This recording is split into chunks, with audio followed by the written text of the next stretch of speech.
नमस्कार मंडळी. मंगळवार मार्केटिंगच्या आजच्या एपिसोडमध्ये तुम्हा सगळ्यांचं स्वागत. आज आपल्यासोबत दोन गेस्ट्स आहेत आणि ऑप्टिमम डेटा ॲनालिटिक्स अशी एक सॉफ्टवेअर कंपनी आहे, कस्टमाइज सॉफ्टवेअर बनवते, वेगवेगळे प्रोडक्ट्स बनवतात, त्याच्या फाउंडर आपल्याकडे आलेले आहेत. आणि त्याच कंपनीचं एक अत्यंत इंटरेस्टिंग ॲप, बिंदू विजन ॲप हे रोल आउट झालेलं आहे आणि त्याचे प्रोडक्ट ओनर आणि डोमेन एक्सपर्ट असे आपल्याकडे आलेले आहेत. तर ऋतुजा इज द को फाउंडर और other founder of optimum data analytics ODA आणि प्रज्ञा तर त्या आहेत डोमेन एक्सपर्ट आणि बिंदू विजन ॲप ह्याचे प्रोडक्ट ओनर आहेत. फाउंडरच्या अँगलनी पण या ॲपकडे पाहणार आहोत आणि प्रोडक्ट डेव्हलपमेंट जेव्हा होते किंवा प्रोडक्ट जेव्हा आपण म्हणतो की प्रोडक्ट ओनरशिप असते तर त्या काही गोष्टी टेक्निकल अधिक डोमेन अशा आपण जाणून घेणार आहोत. कंपनीचा प्रवास तर आहे, पण बिंदू विजन ॲप बद्दल पण जाणून घेणार आहोत. ओव्हरऑल ह्या बिंदू विजन ॲपची कॉन्सेप्ट कुठून सुरुवात झाली त्याचं थोडंसं ब्रीफ घेऊ आणि मग आपण ॲप फंक्शन कसं करतं ह्याच्याकडे तर येऊच्या. नक्की. पहिल्यांदा तर थँक्यू आम्हाला या मंगळवार मार्केटिंगमध्ये संधी दिल्याबद्दल. आणि आम्हाला खरं सांगायचं तर बिंदू विजन आता गेल्याच महिन्यात रोल आउट केलं आहे आणि त्याला बऱ्यापैकी हे आहे, म्हणजे लोकांकडनं ते डाउनलोड्स वगैरे होत आहेत. पण अशा प्रकारच्या कार्यक्रमांमुळे ते अधिकाधिक लोकांपर्यंत पोहोचेल अशी आशा आहे. तिथून आपण स्टार्ट करू आणि थोडी एक 3-4 वर्षापूर्वी मागे जाऊन की कुठनं स्टार्ट झालं. पहिल्यांदा माझी बॅकग्राऊंड देते. मी स्वतः स्टॅटिस्टिशियन आहे. आता माझा 18-20 वर्षांचा एक्सपिरियन्स आहे जिथे मी डेटामध्ये काम करते. आता ऑलमोस्ट सगळ्यांनाच डेटा सायन्स आणि आर्टिफिशियल इंटेलिजन्स हे शब्द माहिती झालेत, स्पेशली जेव्हा गेल्या वर्षी GPT आलं. आणि त्याच्यानंतर बरीच लोक आता त्यांच्या दैनंदिन जीवनात पण AI चा वापर करतायत, म्हणजे आर्टिफिशियल इंटेलिजन्सचा वापर करतायत. पण हा सगळा जो प्रकार आहे तो डेटावरती बेस्ड असतो. म्हणजे जेव्हा आपण GPT पण म्हणतो तर त्या कॉन्टेक्स्टमध्ये टेक्स्ट जे असतं किंवा लँग्वेज जी असते तो एक डेटा म्हणून प्रकार असतो. तर ॲज अ स्टॅटिस्टिशियन म्हणून ह्या डेटावरती मी गेले अनेक वर्ष काम करते. म्हणजे जेव्हा मी खरं तर ग्रॅज्युएट झाले होते तेव्हा लोकांना माहीतही नव्हतं की डेटा म्हणजे काय असतं. आणि त्यावेळेला असं काही कंपन्यांमध्ये जाऊन ह्या गोष्टींवरती जॉबही करता येतो ह्याची कोणालाच जास्त अशी कल्पना नव्हती. हळूहळू म्हणजे जेव्हा माझं सुरुवात झाली तेव्हा सुरुवातीला डेटा पॉईंट ऑफ व्ह्यू सुद्धा जी मॉडेल्स होती, मॅथमॅटिकल मॉडेल्स, तर त्याचे पण काही लिमिटेशन्स होते आणि त्याच्यामुळे त्यावेळेचा जो ॲनालिसिस होता 18-20 वर्षांचा तो पण खूप सिम्पल होता. ओव्हर द पिरियड म्हणजे माझी पण जे जर्नी झाली की काही वर्षानंतर मी अमेरिकेत पण होते, तिथे पण माझी अजून एक डिग्री झाली. तर त्या सगळ्या ह्याच्यामध्ये डेटाकडे बघण्याचा जो दृष्टिकोन होता तो माझा सुद्धा बदलत गेला. आणि दुसरं म्हणजे की कम्प्युटिंग पॉवर वाढल्यामुळे इन जनरल पूर्वीच्या काळी म्हणजे जेव्हा मी ग्रॅज्युएट झाले होते तेव्हा जर समजा फक्त नंबर्स ह्यालाच लोक डेटा म्हणायचे की किंवा त्याच्यावरती अनालिसिस व्हायचा, त्याच्याऐवजी ओव्हर द पिरियड मग इमेजेस, टेक्स्ट किंवा लँग्वेज, व्हिडिओ ह्या सगळ्याच गोष्टी डेटाच्या अंडर यायला लागल्या कारण कम्प्युटिंग पॉवर वाढली. आणि त्यामुळे त्याच्यावरती मॉडेल्स कशी लावायची, म्हणजे मॉडेल्स पूर्वीपासूनच होती, फक्त ती वापरता येण्यासारखी परिस्थिती नव्हती कारण कम्प्युटिंग पॉवर स्ट्रॉंग नव्हती. साधारण एक 10-12 वर्षांपूर्वी जेव्हा मी अमेरिकेत होते तेव्हा मला पहिल्यांदा एक्सपोजर मिळालं की जिथे मी काहीतरी इमेजेस किंवा लँग्वेजेसवरती वगैरे ती मॉडेल्स वापरतेय. आणि त्यातनं जी उत्सुकता वाढत गेली त्यातून मग जेव्हा पुन्हा भारतात यायचं ठरवलं तर तेव्हा भारतात जाऊन काहीतरी स्वतःची कंपनी चालू करू वगैरे असं जे काही स्वप्न होतं तर त्याच्यासाठी मग एक 7-8 वर्ष अमेरिकेत राहून जेव्हा मी परत आले तेव्हा मग ही कंपनी चालू केली ऑप्टिमम डेटा ॲनालिटिक्स. बिकॉज माझा एक्सपिरियन्स सगळा त्यातलाच असल्यामुळे जे सुरुवात झाली ती पण मग सर्व्हिसेस कॉन्टेक्स्टमध्ये पहिल्यांदा चालू झाली की म्हणजे टिपिकल जशा IT सर्व्हिसेस असतात पण ह्या आमच्या फोकस्ड आहेत डेटा सायन्ससाठीच्या. वेगवेगळे जे आमचे कस्टमर्स आहेत म्हणजे इंडियात पण आहेत किंवा इंडियाच्या बाहेर पण आहेत, तर त्यांच्याकडनं आम्ही प्रोजेक्ट्स घेतो आणि ते प्रोजेक्ट्समध्ये सर्व्हिसेस डिलिव्हर करतो. आता हे करत असताना जे मी मगाशी म्हटलं इमेजेस किंवा लँग्वेजेस, तर त्याचे जे टेक्निक्स आहेत ना त्याला कम्प्युटर व्हिजन किंवा नॅचरल लँग्वेज प्रोसेसिंग असं म्हणतात. सो ह्या कम्प्युटर विजन आणि नॅचरल लँग्वेज प्रोसेसिंगवरती काम करत असताना एकदा अशी आयडिया आली. आता कम्प्युटर विजन म्हणजे काय, तर बेसिकली मशीनला ट्रेन करणं एखादी इमेज वाचण्यासाठी. म्हणजे थोडक्यात वेगवेगळ्या प्रकारचा इमेजेसचा डेटा देऊन आपण मशीन ला सांगतो की बाबा ही इमेज अशा प्रकारे अनालिसिस करायची असते. ओके, ते करत असताना असं लक्षात आलं की अरे मग मशीन पण हे जर वाचू शकते जेव्हा आपण जास्त डेटा देतो, तर ह्याच्याशी रिलेटेड काही प्रॉडक्ट बनवता येईल का. आणि मग तिथनं ती सगळी आयडिया सुरू झाली की आपण अशा प्रकारे काही दृष्टीहीन व्यक्तींसाठी आपल्याला काही प्रॉडक्ट बनवता येऊ शकेल का, जिथे आपण विजन आणि लँग्वेजचा एकत्रित वापर करतोय. साधारण जानेवारी 2021 मध्ये ती आयडिया म्हणून कन्सिव्ह झाली. आणि त्याच्यानंतर आम्ही जेव्हा काम करायला सुरुवात केली, खरं सांगायचं तर माझ्यासाठी फार वेगळं वर्ल्ड होतं ते. म्हणजे माझ्या पेक्षा एक काहीतरी दुसरी एक दुनिया आहे की जिथे मला त्याची कल्पनाही नव्हती की मोबाईल वापरला जातो की नाही. आणि मग त्यामध्ये मग असं झालं की सुरुवातीला जर हे प्रॉडक्ट करायचे तर बाबा कसं त्याचा यूज होईल किंवा कशा प्रकारे त्याचा वापर करण्यात येईल ह्याची आयडिया नसल्यामुळे आम्ही सुरुवातीला तर एक स्मार्ट कॅप तयार केली होती की म्हणजे तिथे कॅपमध्ये त्याला कॅमेरा, मग त्याला काहीतरी ऑडिओचे फंक्शन्स वगैरे असं करून आणि बॅकएंडला ते एआयचे अल्गोरिदम्स रन होत आहेत. अशा प्रकारे एक सुरुवातीचं एकदम छोटंसं प्रोटोटाईप करून आम्ही एका हॉस्टेलमध्ये गेलो होतो. तिथे त्या ज्या मुली होत्या तर म्हणजे जवळजवळ एक 40-50 दृष्टीन मुली होत्या, तर त्यांना आम्ही ते वापरायला दिलं. आणि त्यावेळेला 2 महत्वाच्या गोष्टी मी नोटीस केल्या. पहिलं तर त्या मुली ज्या होत्या त्या साधारण एक 18 ते 20 वयोगटातल्या होत्या की ज्यांची 12वी पास झाली आहे आणि पुढचं एज्युकेशन ज्यांना करायचं आहे ग्रॅज्युएशनचं वगैरे, तर त्यांच्यासाठी ते हॉस्टेल होतं. साधारण 18 ते 20 वयोगटातल्या त्या मुली होत्या आणि प्रत्येकीकडे मोबाईल फोन होता आणि त्या व्यवस्थित हँडल करत होत्या. तर आम्ही पण सरप्राईज झालो की हे कसं काय बाबा हँडल करतायत. मग तेव्हा असं लक्षात आलं की ह्या ज्या आपल्या अँड्रॉइड आणि iOS ह्या ज्या ऑपरेशन सिस्टीम्स आहेत तर त्याच्यामध्ये टॉकबॅक नावाची फॅसिलिटी असते. आणि वर्ल्ड वाईड एक WCAG नावाच्या गाईडलाईन्स आहेत. त्या गाईडलाईन्स ह्या ॲक्सेसिबिलिटीच्या गाईडलाईन्स आहेत. म्हणजे तुमच्या सॉफ्टवेअरमध्ये जर WCAGच्या गाईडलाईन्स तुम्ही अडॉप्ट केलेले असतील तर ऑन एनी अँड्रॉइड, iOS किंवा कुठच्याही ऑपरेटिंग सिस्टीम्सवरती जी टॉकबॅकची फॅसिलिटी असते ती वापरून ह्या दृष्टीहीन व्यक्ती मोबाईल व्यवस्थितपणे हँडल करू शकतात. हे ऍक्च्युअली माझा तो सुरुवातीला मला प्रश्न पडला होता जेव्हा मी बिंदू ऍप बद्दल वाचत होतो पॉडकास्टच्या आधी, तर तेव्हा मला तोच एक्झॅक्ट प्रश्न पडला होता की ही अंध मुलं किंवा व्यक्ती आहेत तर हे मोबाईल किती एफिशियंटली वापरू शकतात, हा मला पडलेला खरंच प्रश्न होता. बरोबर, याचं तुम्ही एक चांगलं डिरेक्शन दिलीत की तुम्हालाही तो प्रश्न पडलेला होता डेव्हलप करायच्या आधी. बरोबर. म्हणजे खरं तर ना मला खूप वेळा माझ्या सगळ्या बिंदूच्या प्रवासात हे खूप जाणवलंय की एक व्यक्ती म्हणून आपण किती कोशात जगत असतो. म्हणजे बऱ्याच गोष्टी आपल्या माहितीच नसतात, आपल्या आजूबाजूच्या गोष्टी असतात, आपल्या अगदी हाताच्या अंतरावर घडणाऱ्या गोष्टी असतात, पण आपल्याला माहितीच नसतं की किती वेगवेगळ्या प्रकारची लोक ह्या जगात आहेत आणि त्यांच्या स्वतःच्या सिस्टीम्स आहेत, त्याच्यामध्ये ते कसे जगतायत आणि आनंदाने जगतायत. सो मग तिथे म्हणजे ते मोबाईल फोनचं एक पहिलं आम्हाला जाणवलं.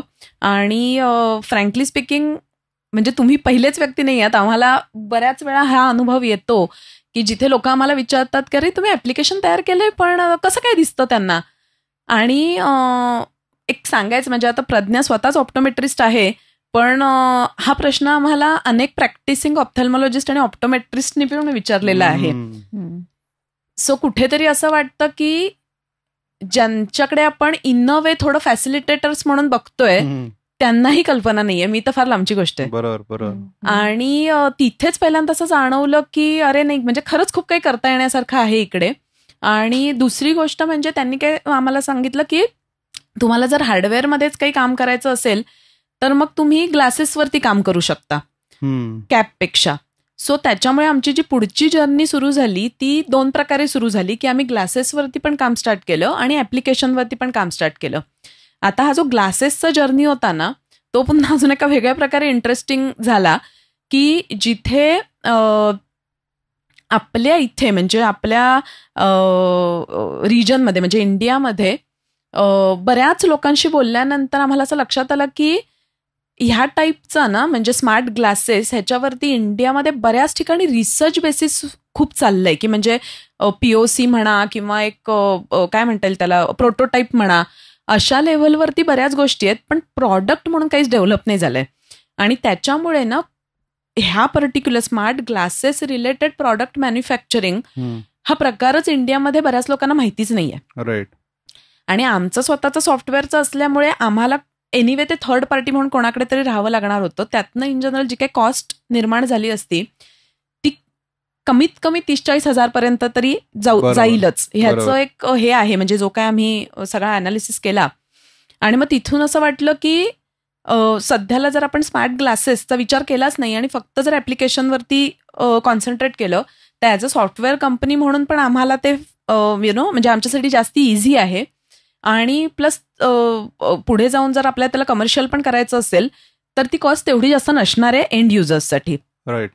सो त्या दृष्टीने मग आम्ही ते बिंदू व्हिजन ह्या ऍप्लिकेशनवरती काम चालू केलं. आणि एक मला वाटतं हे सगळं होईपर्यंत म्हणजे स्मार्ट ग्लासेस थांबवायचे आणि मग फक्त ऍप्लिकेशनवरती कॉन्सन्ट्रेट करायचं, हे गेल्या 7-8 महिन्यात घडलेल्या गोष्टी आहेत. आणि त्याच्यानंतर आम्हाला जो स्पीड मिळालाय तो डेफिनेटली ट्रिमेंडस होता. आणि आमची जी काही त्यावेळेची थॉट प्रोसेस होती त्या बेसिसवरती आम्ही ते ऍप्लिकेशन डेव्हलप करून आता ऑलरेडी अँड्रॉइड प्ले स्टोअरवरती लॉन्च केलंय. आणि त्यातल्या काही गोष्टी ह्या डेफिनेटली किंवा काही फीचर्स जे आहेत ते डेफिनेटली खूप चांगल्या प्रकारे अप्रिशिएट होत आहेत. आणि जशी ती टिपिकल प्रॉडक्टची सायकल असते, प्रज्ञा एक्सप्लेन करेलच की ते फीडबॅक आणि ते सगळे आता प्रकार चालू आहेत. राईट. सो प्रज्ञा, तुम्ही पण सांगा की ओव्हरऑल डोमेन एक्सपर्टीज जेव्हा प्रॉडक्टला लागू पडते किंवा गरजेची असते तर त्यावेळेस तुम्ही काही सेट ऑफ प्रॉब्लेम्स घेऊन प्रोडक्ट डेव्हलपर्सकडे गेला असाल. राईट. तर त्याच्या मागची ओव्हरऑल बॅकग्राऊंड कशी होती. आणि अजून एक प्रश्न मे बी तो आपण आधी ऍड्रेस करू की बऱ्याचदा अंध, लो विजन, दृष्टीहीन या लोकांना, आता इथे पण मला बोलताना मी अनकम्फर्टेबल होतोय की या लोकांना, पण त्यांना काय म्हणायचं हेही लोकांना माहिती नाहीये. तर या निमित्ताने किंवा या एपिसोडच्या निमित्ताने आपण तीही एक लाईन म्हणू किंवा दरी म्हणू ती आपण थोडीशी पुसायचा प्रयत्न करू आणि थोडं नॉर्मलाइज करू. त्यांच्याकडे पाहणं असेल किंवा आपण त्यांच्या जगात पाहणं असेल. म्हणजे जसं मगाशी तुम्ही खूप चांगलं सांगितलं की इन अ वे आपण त्यांना एका बॉक्समध्ये बसून टाकले की अरे बिकॉज दे कांट सी, त्यांना काही गोष्टी वापरता येणार नाही, पेक्षा ते उलट असू शकतं ही पॉसिबिलिटी आपण निगेट करून टाकली. तर थोडंसं या टर्मिनॉलॉजीज बद्दल पण सांगा की काय बरोबर आहे, काय वापरलं पाहिजे. आणि हेतू इथे बऱ्याचदा या डिस्कम्फर्टचा एवढाच असतो की कोणालाही त्रास होऊ नये या शब्दांच्या वापरामुळे. त्यामुळे आपण तेही एक ग्राउंड थोडंसं क्लिअर करूया. राईट. सो मी क्लिनिकल ऑप्टोमेट्रिस्ट आहे. माझा 17-18 वर्षाचा एक्सपिरियन्स आहे या सगळ्या कामातला. आणि मी लो विजन आणि ब्लाइंड या दोन्ही प्रकारच्या लोकांबरोबर काम केलेलं आहे. तर आत्ता मी सहज बोलताना लो विजन आणि ब्लाइंड म्हटलं कारण क्लिनिकल टर्मिनॉलॉजीमध्ये आम्ही जेव्हा तपासतो किंवा केस पेपरमध्ये ते इनपुट्स टाकतो तेव्हा आम्ही नॉर्मली किंवा रुटीनली त्याला लो विजन म्हणजे मग लो विजनच्या वेगवेगळ्या ग्रेड्स, मग त्याच्यामध्येही मॉडरेट लो विजन आणि सिव्हिअर लो विजन आणि मग पूर्ण ब्लाइंड, ज्याला आम्ही टेक्निकली किंवा क्लिनिकली नो PL असं म्हणतो की ज्या व्यक्तीला लाईटही दिसू शकत नाही आहे. Right. So in clinical terminologies it is very regularly referred as someone who has got low vision with different degrees आणि ब्लाइंड. राईट. आता जेव्हा ऑफकोर्स आपण पेशंटशी बोलतो किंवा अदरवाईज आपण इतर वेळेला लोकांशी कॉन्व्हर्स करत असतो, मी स्वतःही अनुभवलेलं आहे की हे वेगवेगळ्या प्रकारे ॲड्रेस केलं जातं. काही वेळेला या लोकांना व्हिज्युअली इम्पेअर्ड म्हणून ॲड्रेस केलं जातं, काही वेळेला व्हिज्युअली चॅलेंज्ड म्हटलं जातं. तुम्ही जर सरकारी दस्तावेज वगैरे बघितलेत तर त्याच्यात अंध, दृष्टीहीन अशा वेगवेगळ्या टर्मिनॉलॉजीज वापरल्या जातात. पण to be very very frank जर तुम्ही मला विचाराल तर जसं ऋतुजा म्हणाली की आमचा मागच्या वर्षभराचा प्रवास जो आहे आणि जेव्हा आम्ही ह्या लोकांमध्ये म्हणजे लोकांना अनेकदा भेटलेलो, त्यांच्याशी इंटरॅक्ट केलेलं आहे, तर हे जे लिमिटेशन किंवा हे जे थोडंसं होल्डिंग बॅक असतं ना ते आपलंच असतं. Right. They are perfectly fine. आणि हा जो ॲप्रिहेन्शन असतं की मी ह्यांना काय म्हणू किंवा मी ह्यांच्याशी कसं बोलू, हे सगळं आपल्या बाजूनी येतं. म्हणजे आम्ही काही ठिकाणी हे बघितलेलं आहे आणि आम्ही हल्ली करतो सुद्धा थोडंसं. आपण ऋतुजा ते एकदा करूया आत्ता इथेही, की अशा वेळेला जेव्हा आम्ही ॲड्रेस करतो लोकांना की देर इज अ ग्रुप, तर आम्ही सांगतो की मी 40 वर्षाची आहे, मी स्वतः ऑप्टोमेट्रिस्ट आहे, आज मी पिवळ्या रंगाचा ड्रेस घातलेला आहे आणि त्याच्यावर लाल रंगाची ओढणी आहे. एक स्टुडिओमध्ये आत्ता आम्ही बसलेलो आहोत आणि बिंदूबद्दल बोलतो आहोत आणि आम्ही हे पॉडकास्ट शूट करतो आहोत. ऋतुजा माझ्याबरोबर आलेली आहे, ती तिच्याबद्दल बोलेलच. आणि सोहम हे सगळं शूट करत आहेत किंवा सगळे प्रश्न जे विचारतायत ते सोहम आहेत. तो असं आम्ही कुठल्याही ग्रुपमध्ये गेल्यानंतर पहिल्यांदा इंट्रोड्यूस करतो. सो सुरुवातीला ते असं आपल्याला ॲप्रिहेन्शन असतं जसं म्हणलं तसं, पण 2-4 वेळा केल्यानंतर असं वाटलं की अरे दिस इज लाईक, म्हणजे हे मी तुम्हाला नाही सांगत आहे की तू समजून घे काय चाललंय ते, मी थोडासा बदल क्रिएट करायचा प्रयत्न करते दॅट तुला आपोआपच कळेल काय घडतंय आजूबाजूला ते. इंटरेस्टिंग आहे. सो माझ्या बाबतीत सांगायचं तर म्हणजे मी पण एक मध्यमवयीन 40 वर्षाची बाई आहे आणि मी आज गुलाबी रंगाचा ड्रेस घातला आहे. आणि इथे जसं प्रज्ञा म्हणाली तसं की आम्ही एका व्हिडिओ शूट करतोय, तर आम्ही एका ऑडिओ व्हिडिओ रेकॉर्डिंग स्टुडिओमध्ये बसलो आहोत. आणि आमच्यासमोर सोहम आहेत. सोहमनी काळ्या रंगाचा एक टी शर्ट घातला आहे ज्याच्यावर अशक्य बिझी असं लिहिलेलं आहे आणि that actually signifies to like our current state की जिथे आम्ही अशक्य बिझी आहोत. आणि त्यामुळे तो टी शर्ट बघून खूप चांगलं वाटतंय.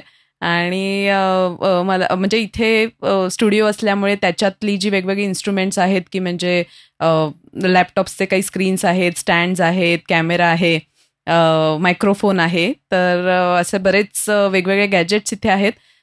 फॉर सम रिझन मला इथे तबला पण दिसतोय आणि गिटारही दिसतेय. सो मला असं वाटतं की इकडे काही म्युझिकचे पण गोष्टी घडत असाव्यात. सो अशा एका रूममध्ये आम्ही छान उन्हाळा आहे पण एसी चालू असल्यामुळे थंड वातावरणात बसलो आहोत. क्या बात आहे. हे खूप इंटरेस्टिंग आहे. आणि मी आता असा विचार करत होतो की इतके आपण व्हिडिओ एपिसोड केले, लोकांना फक्त कॅमेरा फ्रेम मधलं दिसलेलं आहे आणि आता तुम्ही ऍक्च्युली डिस्क्राईब करून सांगितलं की आजूबाजूला काय आहे, which is amazing in a sense की हा विचार ऑनेस्टली कधीही केला नव्हता की आपल्याला आपण कसे दिसतोय हे सांगावं लागेल. बट ते इन्क्लुझिव्हनेस जो ज्याला आपण म्हणतो त्या दृष्टीने खूप भारी आहे. तर मित्रांनो, जे तुम्ही ऐकताय म्हणजे जे फक्त ऑडिओवरती आहेत, तर त्यांच्यासाठी तर मे बी तुमचं इमॅजिनेशन चालू झालं असेल की आता ह्या ओव्हरऑल सेटअप कसा आहे आणि कोण 2 लोक इंटरव्ह्यूला आलेत. राईट. आणि मग मीही सांगतो की मी सोहम, मी पॉडकास्टचा होस्ट आहे. मला दाढी आहे जी फार चांगली ट्रिम नाहीये. आणि जसं त्या म्हणाल्या की अशक्य बिझी हा टी शर्ट मी घातलेला आहे, तो आपल्या मराठी t-shirts.com ही माझीच कंपनी आहे, तर त्याचा आहे. विच इज अ व्हेरी खूप मस्त इंट्रोडक्शनची ही स्टाईल आहे. सो येस, आपण ह्याच्यावरती बोलूया. हा, या पॉइंटवरती मला फक्त एक मुद्दा सांगायचा आहे की तर हे आम्ही कुठून शिकलो. ह्या म्हणजे काय म्हणतात, एक इंटरनॅशनल पर्पल फेस्ट नावाचा एक डिफरंटली एबल्ड लोकांसाठी इंटरनॅशनल फेस्टिवल आहे हा. जो मला वाटतं जगात वेगवेगळ्या ठिकाणी होत असतो. यावर्षी तो इंडियामध्ये झाला होता जानेवारीमध्ये. आणि तिथे एका कारणासाठी, म्हणजे खूपच चांगलं कारण आहे ज्याच्यासाठी आम्ही म्हणजे बिंदूला इन्व्हाइट केलं होतं. जे कारण असं होतं की ह्या WCAGच्या गाईडलाईन्स ज्या मी मघाशी म्हटल्या, ज्या ॲक्सेसिबिलिटीच्या गाईडलाईन्स असतात, ते अडॅप्ट करणारं रिपोर्टेडली बिंदू हे पहिलं ॲप्लिकेशन आहे. ओके. आणि त्याच्यामुळे आम्हाला तिथे इन्व्हाइट करण्यात आलं होतं. आणि जेव्हा आम्ही त्या फेस्टिवलमध्ये गेलो होतो, तर तिथे जेव्हा ब्लाइंड रिलेटेड जे काही सेमिनार्स चालले होते, तर त्या सेमिनार्समध्ये जेव्हा पण कोणीही स्पीकर उठून उभे राहायचे तेव्हा ते तशा प्रकारे इंट्रोड्यूस करायचे. अमेझिंग. आणि त्यावेळेला मला पहिल्यांदा ते जाणवलं की हा किती इन्क्लुजनचा विचार आहे की असेही काही समोर लोक बसलेले आहेत की ज्यांना खरंच नाही कळते, तो सेन्स नाही येते वातावरणाचा. आणि त्याच्यामुळे मी कोण, माझ्या आजूबाजूला काय वातावरण आहे हे एक्सप्लेन करणं आणि त्या प्रकारे अगदी 100% नाही पण ऍटलिस्ट एक 40-50% तरी त्यांना त्या वातावरणात घेऊन येणं, so true, rather than just keeping themselves on their imagination, हे खूपच चांगलं आहे. आणि तिथून मला वाटतं कुठेतरी आमची ती सुरुवात झाली की यापुढे जेव्हा आपण अशा प्रकारे काही करू तर तिथे अशा प्रकारे ते इंट्रोड्यूस झालं पाहिजे. आणि मला वाटतं की त्याचं पुढचं एक्सटेन्शन असं होतं की जी प्रज्ञाची आयडिया होती, आणि Pragya will talk more about it, but जे मगाशी मी तुम्हाला GPT वगैरे सांगितलं ते मागच्या वर्षी साधारण एक नोव्हेंबर-डिसेंबरला किंवा त्याच्या आधी म्हणजे इंट्रोड्यूस झाले. डिसेंबर 2022 मध्ये ते इंट्रोड्यूस झालं होतं. पण अख्खा जो 2023 गेला तो बऱ्यापैकी त्याच्या आयट्रेशन्समध्ये गेला. म्हणजे जगाच्या पाठीवरच GPT किंवा त्याच्याशी रिलेटेड खूप आयट्रेशन्स झाली. साधारण एक गेल्या वर्षीच्या ऑक्टोबर-नोव्हेंबरला गोष्टी स्टेबल व्हायला लागल्या आणि लार्ज लँग्वेज मॉडेल्स किंवा ते सगळे प्रकार जे सुरू झाले तर त्याच्यात काही गमतीशीर गोष्टी अशा घडल्या की काही त्यातले जे मॉडेल्स होते तर ते ना ऍक्च्युली फोटो काढल्यानंतर आत्ता मी ज्या प्रकारे एक्सप्लेन केलं, म्हणजे ऑफकोर्स ते थंड वगैरे हे सगळं सांगणार नाहीत, पण ऍटलिस्ट व्हिजनरी लेवलवर ज्या गोष्टी पॉसिबल आहेत ना ते खूप चांगल्या प्रकारे एक्सप्लेन करतात, जे आधीच्या AI मॉडेल्सना पॉसिबल नव्हतं. अमेझिंग. आणि हे जेव्हा लक्षात आलं, म्हणजे मला खरंच अप्रिशिएट करावं असं वाटतं की प्रज्ञा ही कम्प्लिटली नॉन टेक्निकल, म्हणजे त्या प्रकारे नॉन टेक्निकल, ऑफकोर्स ऑप्टोमेट्री म्हणून ती जे काही टेक्निकल आहे ते आहे, पण नॉन IT बॅकग्राऊंडमधनं किंवा नॉन डेटा बॅकग्राऊंडमधनं आलेली असूनही ते मगाशी तुम्ही जो प्रश्न विचारला होता की प्रॉडक्ट ओनरशिप म्हणून काय हे केलं, सो किंवा ती डेव्हलपर्सकडे काय काय गोष्टी घेऊन झाली, हा खूपच महत्वाचा हे होता की ती म्हणाली की अगं आपण हे जसं इंट्रोड्यूस करतो तर ते ह्या मॉडेलमध्ये पण पॉसिबल आहे ना, मग हे मॉडेलच का नाही आपण इंट्रोड्यूस करायचं. आणि तर मला वाटतं तू ती जर्नी सांगितलेली जास्ती चांगली आहे. येस, पण त्याच्या आधी मला एकदा मला पडलेले मध्ये प्रश्न विचारतो मी की जेव्हा आपण बऱ्याचदा लोकांना हे कन्फ्युजन असतं की ब्लाइंड म्हणजे एकाच टाईपचं विजन नसलेली लोक, एवढ्या सिम्पल लेवलला आपण विचार करतो बऱ्याचदा, तर ते थोडंसं ग्रेडेशन पण तुम्ही सांगा. Okay, again gradation may be चुकीचा शब्द असेल, पण म्हणजे त्याच्या ज्या लेवल्स आहेत इंटेन्सिटीच्या, ब्लाइंडनेसच्या किंवा लो विजनच्या किंवा प्रकार त्याचे जे आहेत, कारण असं नाही होत. म्हणजे असं आता एकंदर वाचल्यामुळे किंवा तुमच्याशी पण आधी बोलल्यामुळे लक्षात आलं की सगळेच्या सगळे पूर्ण 100% दृष्टीहीन आहेत असं नसतं. तर ते पण थोडंसं एक्सप्लेन करा, म्हणजे मग त्यांनी लोकांना चांगलं ग्राउंड सेट होईल. आणि मग आपण थोडे फीचर्स कडे पण येऊ बिंदू विजनच्या. चालेल. सो तुम्ही जसं म्हणालात की किंवा आपण म्हणलो की प्रकार जे असतात लो विजनचे किंवा वेगवेगळ्या प्रकारच्या ग्रेड्स ज्या असतात ब्लाइंडनेसच्या, तर त्याच्यामध्ये त्या 2-3 वेगवेगळ्या प्रकारे होतात. एक म्हणजे कुठल्या प्रकारचा आजार झालाय, कारण डोळ्याच्या आजाराच्या प्रकाराप्रमाणे पण त्याच्या लो विजनचा प्रकार वेगळा होतो. आणि कुठली ग्रेड आहे म्हणजे किती सिव्हिअरिटी ह्याच्याप्रमाणे पण ते बदलू शकतं. राईट. पण म्हणजे जसं की जन्मजात हे आहे का नंतर पण उद्भवू शकतं? म्हणजे ते आणखीन that is a different category.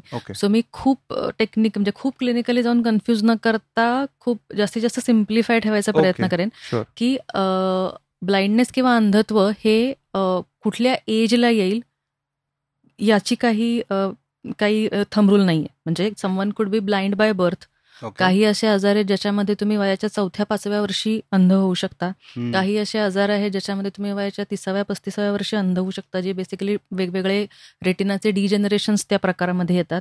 आणि काही असे आजार आहेत ज्याच्यामध्ये तुम्ही उतार वयात अंध होता, म्हणजे 50-60 नंतर वेगवेगळ्या प्रकारचं अंधत्व येतं.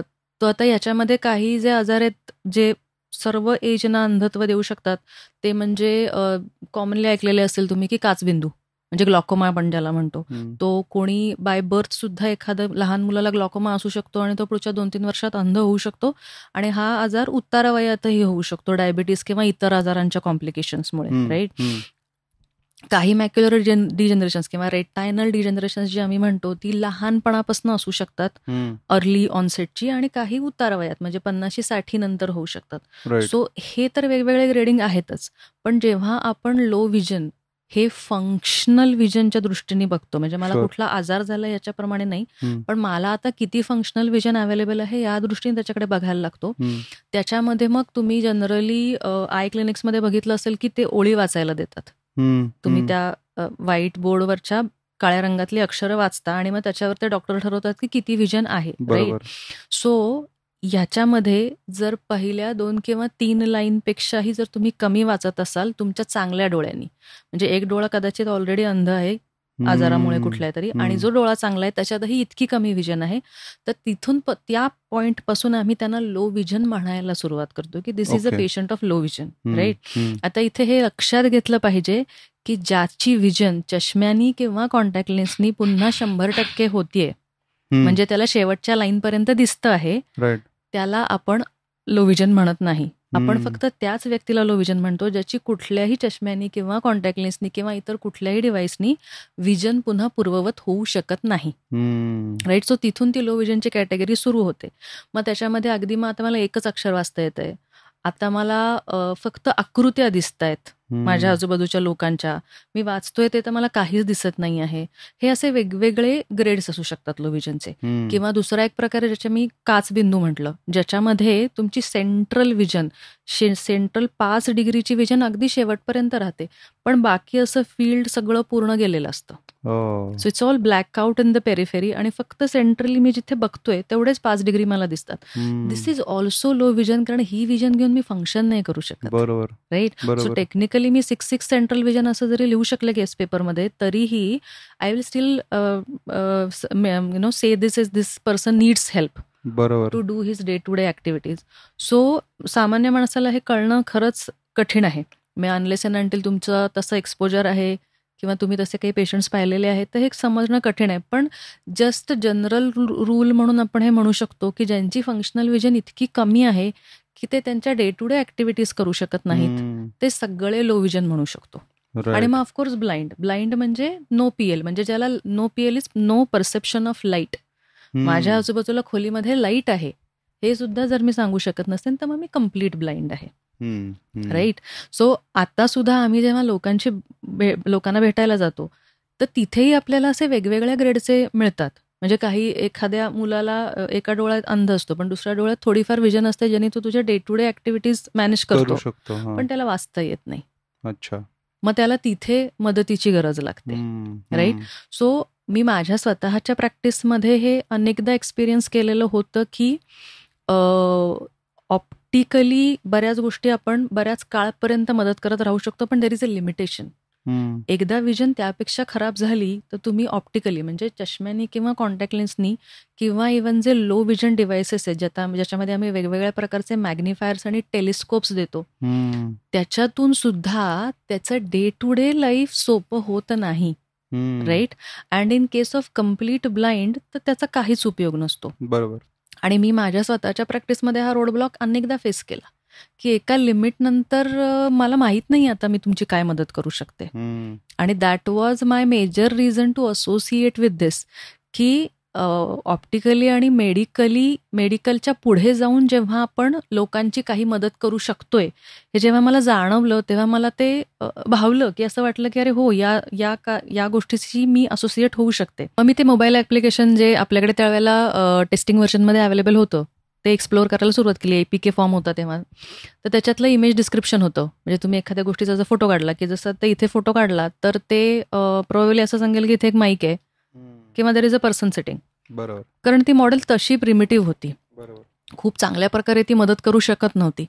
टेक्स्ट टू स्पीचचं जे होतं म्हणजे तुम्ही जे पान बघताय त्याचा तुम्ही फोटो काढला तर तिथे काय लिहिलंय ते वाचून दाखवतंय. पण अगेन म्हणजे कमिंग फ्रॉम प्रॅक्टिस मला हे प्रत्येकालाच असतं, म्हणजे प्रत्येक प्रॅक्टिशनरला असतं की एखादी गोष्ट जेव्हा आपल्याकडे येते, नवीन कॉन्टॅक्ट लेन्स असेल, चष्म्याची लेन्स असेल, एखादा नवीन औषधाचा मॉलिक्यूल असेल, पेशंटला काय उपयोग होणार आहे was my first burning question की हे जर मी पेशंटला दिलं तर याचा कुठला प्रॉब्लेम सॉल्व्ह होणार आहे. आणि मग तिथे सातत्याने हिच्याकडे जाणं आणि हिला म्हणणं की हे याचं मॉडेल चांगलं आहे पण ह्यानी पर्पज काय सॉल्व्ह होतोय. सो हे जवळपास त्या पहिल्या 6 महिन्यामध्ये आम्ही सतत एक्सप्लोअर करत होतो प्रत्येक फीचरसाठी.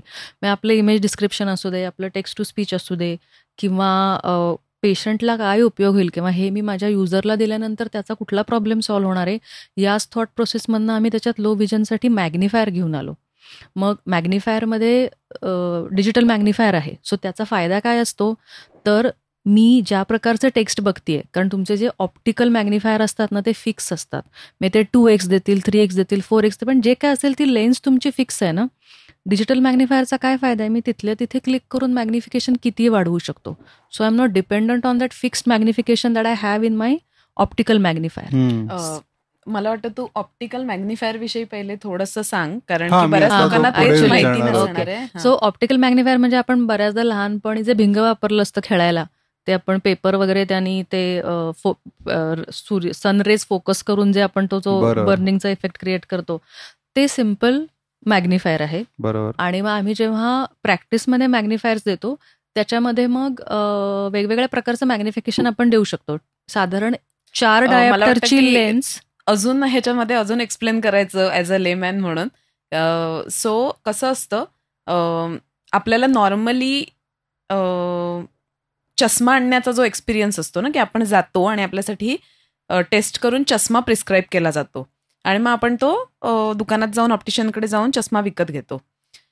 आता ही जेव्हा लो व्हिजनची स्टेज गाठली जाते, तेव्हा आपले जे नॉर्मल चष्मा असतो ना, तोही काम करत नाही. म्हणजे चष्म्याचा कुठचाही नंबर जिथे काम करत नाही, तिथे ते लो व्हिजन प्रकार स्टार्ट होतो. आणि मग लो व्हिजनला जे पहिलं गॅजेट म्हणून प्रिस्क्राईब केलं जातं, ते हे ऑप्टिकल मॅग्निफायर आहे. म्हणजे मी ऑप्टोमेट्रिस्टकडे गेल्यानंतर किंवा ऑप्थॅल्मॉलॉजिस्टकडे गेल्यानंतर जर मला लो व्हिजन डिटेक्ट झालं, सो ते प्रिस्क्राईब करतात की अच्छा, मग तू आता अमका अमका मॅग्निफायर घे. सो तसं जसं स्पेक्टॅकल्समध्ये नंबर्स असतात, मग राईट साईडचा, लेफ्ट साईडचा किंवा कॉन्केव्ह वगैरे जे असू शकतं, तसं मॅग्निफायरमध्ये पण त्यांचे काही स्पेसिफिकेशन्स असतात. हे मॅग्निफायर म्हणजे ती ज्याला ऑप्टिकल मॅग्निफायर म्हणते, हे ऑप्टिकल मॅग्निफायर जेव्हा दुकानातनं विकत घेतले जातात किंवा जिथे कुठे ते विकत घेतले जातात, तर त्याची किंमत एक स्वतः 6,000 ते 25,000च्या रेंजमध्ये असू शकते, डिपेंडिंग अपॉन की त्याचे ते स्पेसिफिकेशन्स, ब्रँड आणि त्या लेव्हलवरती ती गोष्ट असू शकते. बरं, एकदा मी मॅग्निफायर घेतला की तो कन्सिस्टंटली मला उपयोगी पडू शकतो का, तर नाही. कारण की त्याच्यामध्ये लो व्हिजनला जसं ते प्रोग्रेस होत जातं, तसे तसे पुढचे मॅग्निफायर घ्यायला लागतात. त्यामुळे ही खूप मोठी इन्व्हेस्टमेंट होऊ शकते की जेव्हा प्रत्येक वेळेला मला दर काही वर्षांनंतर पुन्हा 25 किंवा लेट्स से 15,000 जर आपण ॲव्हरेज प्राइस धरली, तर 15,000 मला दर 2-3 वर्षांनी त्याच्यात घालावे लागतात. तर ते प्रज्ञाच्या डोक्यात असं आलं की जर आपण मोबाईलच्याच मॅग्निफिकेशनचा वापर करून जर का आपण तिथे मॅग्निफायर तयार केला, तर लोकांना ॲटलिस्ट सुरुवातीच्या काळात तरी मे बी बाहेर जाऊन मॅग्निफायर घ्यायची गरज नाही पडणार, ते तिथला मॅग्निफायर वापरू शकतील. सो सॉरी, मी एक्सप्लेन केलं, पण मला वाटतं की हा सगळा प्रकार कोणालाच माहित नसतो. सो आता हे मोबाईल ऍप मध्ये कसं फंक्शन होतं तेही सांगा. म्हणजे आता नाव that we are on that point. बरोबर. ओके. सो मी युजर साईडनी सांगते, म्हणजे युजरचा इंटरफेस कसा असतो. She will probably tell you from the technical side की त्याच्या मागे. ओके. सो जसं की ती म्हटली की तो मॅग्निफायर आम्ही त्याच्यात आणला, आणि माझी जी थॉट प्रोसेस आहे त्याच्यात की याच्यामध्ये मग डिजिटली ते कितीही मॅग्निफिकेशन जसं लागतंय त्याप्रमाणे ऍडजस्ट होऊ शकतं. आणि दुसरी गोष्ट म्हणजे जेव्हा तुम्हाला मॅग्निफायर पहिल्यांदा लागतो, तेव्हा रेटिनाच्या ज्या कंडिशनमध्ये, ज्या प्रकारच्या कंडिशन्समध्ये मॅग्निफायर दिला जातो, तिथे पेशंटचा कॉन्ट्रास्ट पाहिला जातो. म्हणजे इमेजचा जो कॉन्ट्रास्ट आहे तो मी आयडेंटिफाय करू शकत नाही फार चांगल्या प्रकारे, राईट. सो मग तिथे जर आपण त्याच फीचरमध्ये ब्राईटनेस ऍडजस्टमेंट फॅसिलिटी पण देऊ शकलो, तर ते जास्त युजफुल असेल. सो त्यामुळे मग त्या मॅग्निफायरमध्ये आम्ही ती ब्राईटनेस ऍडजस्टमेंटची फॅसिलिटी पण दिली. जो आजार ज्याच्यासाठी आपण हा मॅग्निफायर क्रिएट केला, बेसिकली तो आजार डोक्यात ठेवून जे रेटिनाचं डिजनरेशन असतं, ते युज्युअली ओल्ड एजमध्ये होतं. सो त्याच्यामध्ये तो मोबाईल स्थिर पकडू शकणं, ती इमेज व्यवस्थित क्लिक होणं, हेही एक लिमिटेशन असू शकतं. मग आपण त्याच्यात इमेज फ्रीजिंगचा ऑप्शन दिला की तुम्ही ती इमेज क्लिक करा, फ्रीज करा आणि मग ती एक्सप्लोअर करा. सो अशा प्रकारे बहुतेक प्रत्येकच फीचरला युजरच्या दृष्टिकोनातनं आपण काय काय चांगल्या प्रकारे करू शकतो हे प्रत्येक फीचरसाठी आम्ही या गोष्टीचा विचार केलेला आहे.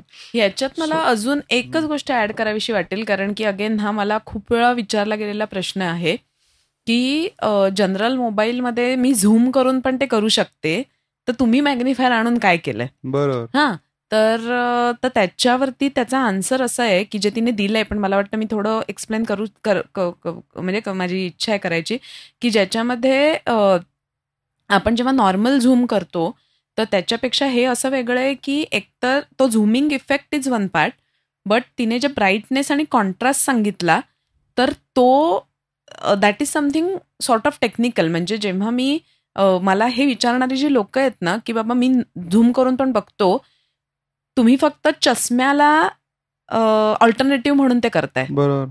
आम्ही इथे चष्म्याच्या पुढच्या गोष्टी म्हणतोय. राईट. तर त्याच्यामुळे तो वाला प्रकार अजूनही इनबिल्ट मोबाईलमध्ये नाहीये, तो वेगळेपणा आम्ही इथे आणलाय. म्हणजे बेसिकली दिसणं आणि न दिसणं याच्यात तुम्ही हा, हे म्हणजे करताय. आता आपल्याला ऑलरेडी दिसतंय ते मी झूम करून जवळनं पाहतोय. बरोबर.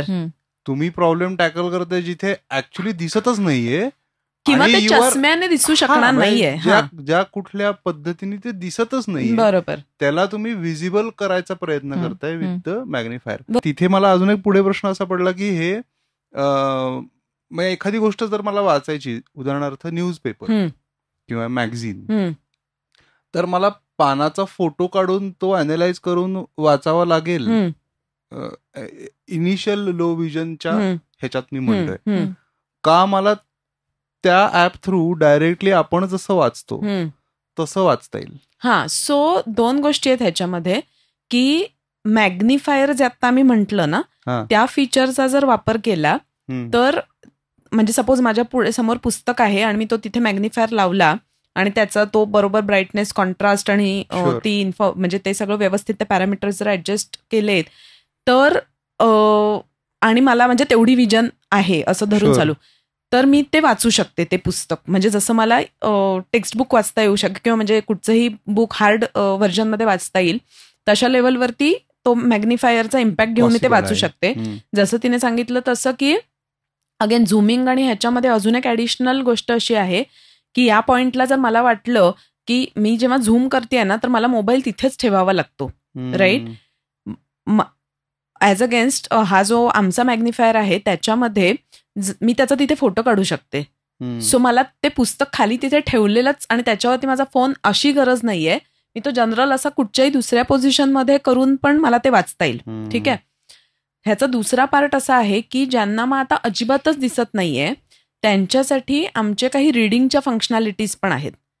की ज्याच्यामध्ये जर मी त्याचा फोटो काढला तर ती इमेज कॅप्चर होते आणि मग ती इमेज जी आहे ती बोलून दाखवली जाते.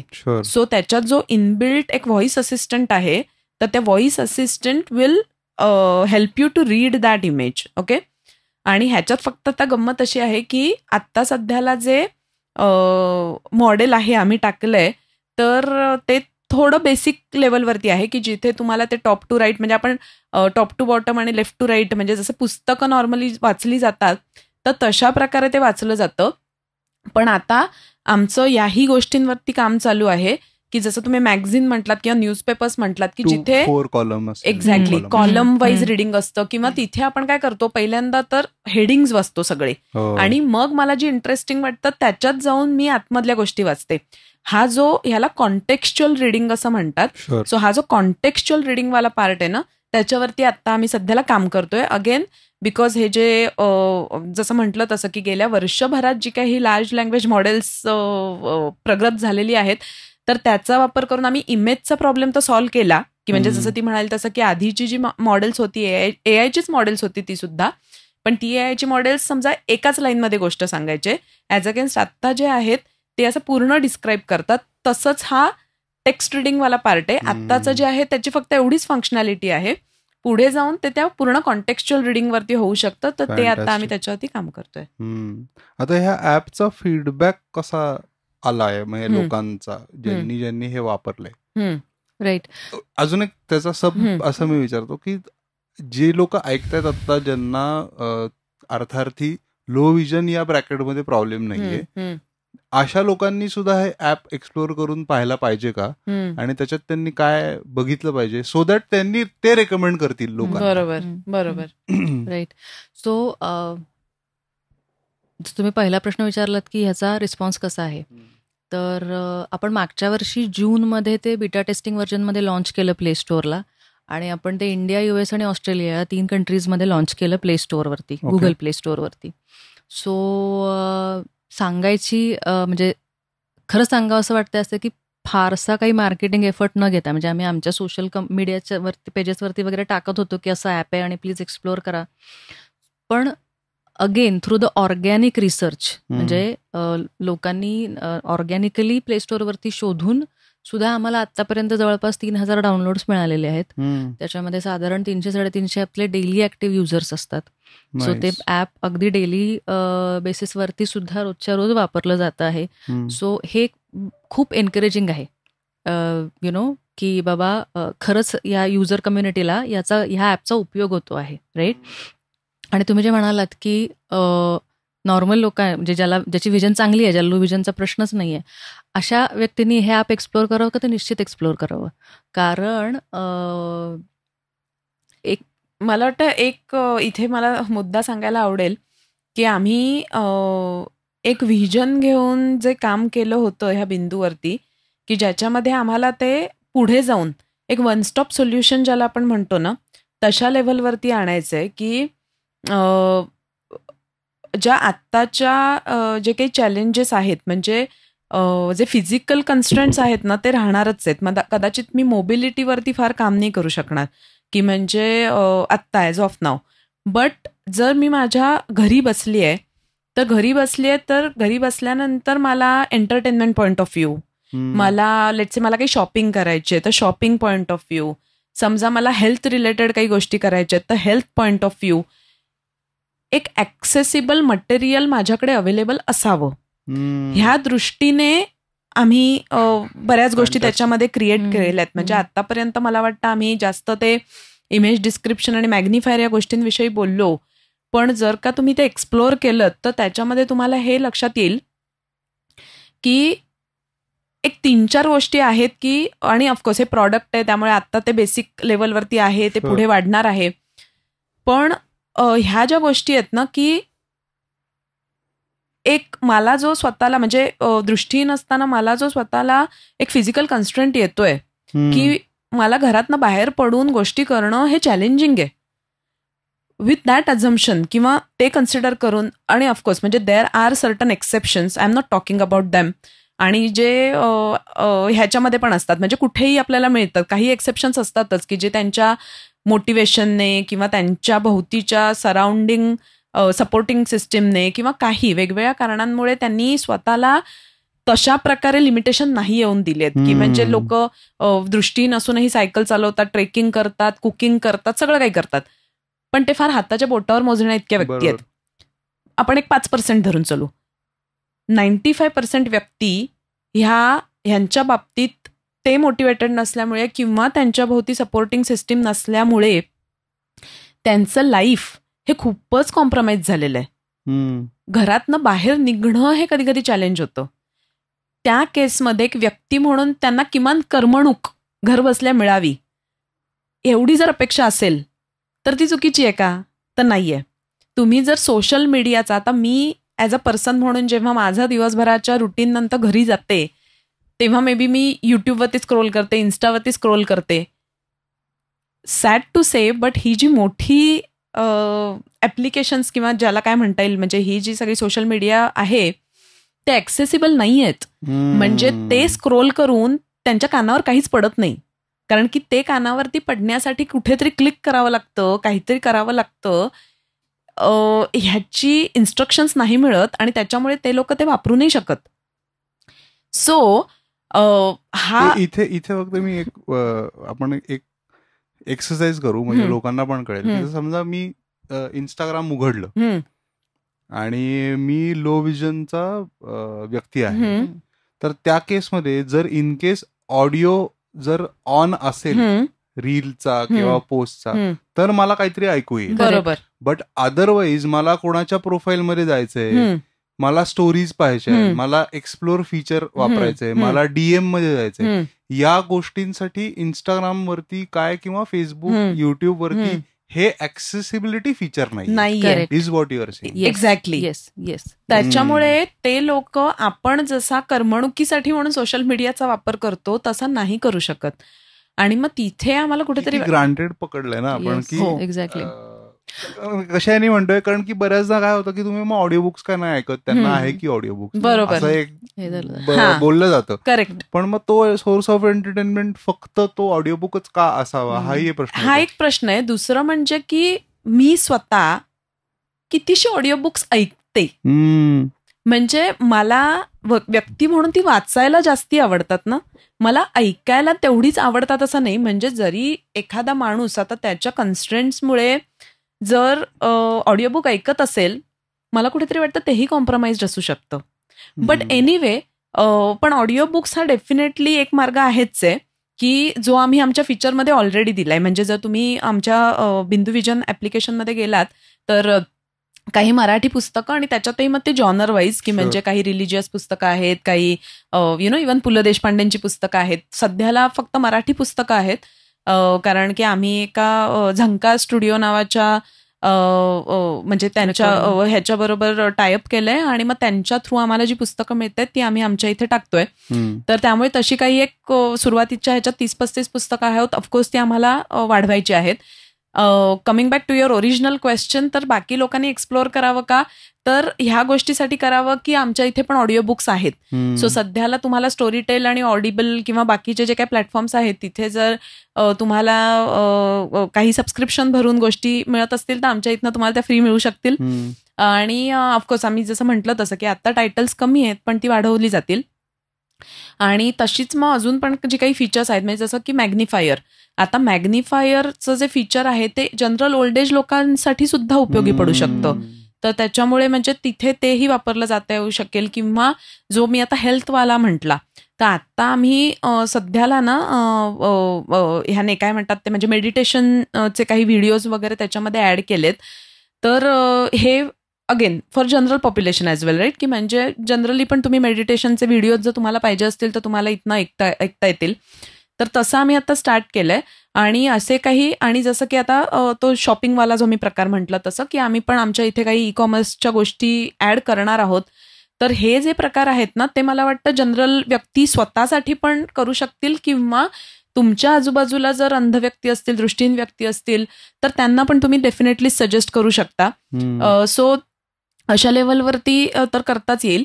आणि ह्याच्या व्यतिरिक्त म्हणजे जसं मी म्हटलं की आम्ही ते वन स्टॉप सोल्युशन म्हणून बघतोय, तर त्याच्यामध्ये अजून एक 2 गोष्टी मला डेफिनेटली उल्लेख करायला आवडेल. की एकतर आम्ही थोडं अपस्किलिंगवाला पार्ट त्याच्यामध्ये ऍड करतोय. की एक गोष्ट अशी प्रकर्षाने लक्षात आली की लोकांना एक्सपोजर कमी मिळालं असल्यामुळे दृष्टीहीन व्यक्तींना इंग्लिशचा बऱ्यापैकी प्रॉब्लेम असतो. की म्हणजे रिजनल लँग्वेजेस बोलता येतात पण इंग्लिश बोलताना त्रास होत असल्यामुळे इन जनरल जॉब मिळवण्यामध्ये काही अडचणी येऊ शकतात. किंवा फॉर एक्झाम्पल आता कम्प्युटरचं नॉलेज तर असतं पण प्रोग्रॅमिंगचं नॉलेज नसतं. सो तशा प्रकारे आपण त्यांना काहीतरी देऊन त्यांना अपस्किलिंग करता येऊ शकेल का. सो अशाही काही पॉसिबिलिटीज आम्ही एक्सप्लोअर करतोय. आणि त्या दृष्टीने एक अपस्किलिंगवाला फीचर पण आपण क्रिएट केलंय की जिथे आपण अशा प्रकारे लोक जे काही ट्रेनिंग देत आहेत तर त्यांना आणि आमच्याकडे जे काही युजर्स आहेत त्यांना आपण मॅच करण्याचा प्रयत्न करतोय. तर इन अ वे थोडं ते कम्युनिटी ॲग्रिगेटर टाईप, की म्हणजे आता बिकॉज ऑफ आम्ही 1.5-2 वर्ष भरपूर लोकांना भेटतोय आणि बऱ्याच लोकांना, जसं ती म्हणाली तसं की ऑलरेडी 3,000 युजर्स आहेत. तर मग तिथे काय वेगवेगळ्या प्रकारे आपल्याला त्यांना एम्पॉवर करता येईल अशा प्रकारे किंवा काही जॉब ऑपॉर्च्युनिटीज क्रिएट करता आल्या तर तेही आमचे प्रयत्न त्या दिशेने चालू आहेत. सो म्हणजे कमिंग बॅक टू की म्हणजे जस्ट टू समराईज की आपण जे म्हणतोय की काय म्हणता येईल म्हणजे त्यांना जे काही फिजिकल कन्स्ट्रेंट्स आहेत त्या फिजिकल कन्स्ट्रेंट्समध्ये राहून माझ्या घरी बसून समजा मला काही अपस्किलिंग करता आलं, मला काही हेल्थ रिलेटेड गोष्टी फॉलो करता आल्या, मला काही चांगली अजून एंटरटेनमेंट मिळाली, मला सोशल मीडिया हँडल करता आला, तर ह्या गोष्टी मला घरबसल्या काही शॉपिंग करता आलं. म्हणजे आता हाच प्रॉब्लेम इथे सुद्धा आहे ना, की म्हणजे Amazonवरती जाऊन मला शॉपिंग करता येत नाही कारण की Amazonने मला ती ॲक्सेसिबिलिटी दिलेली नाही. तर ह्याच्यावरती आपल्याला काय करता येऊ शकेल?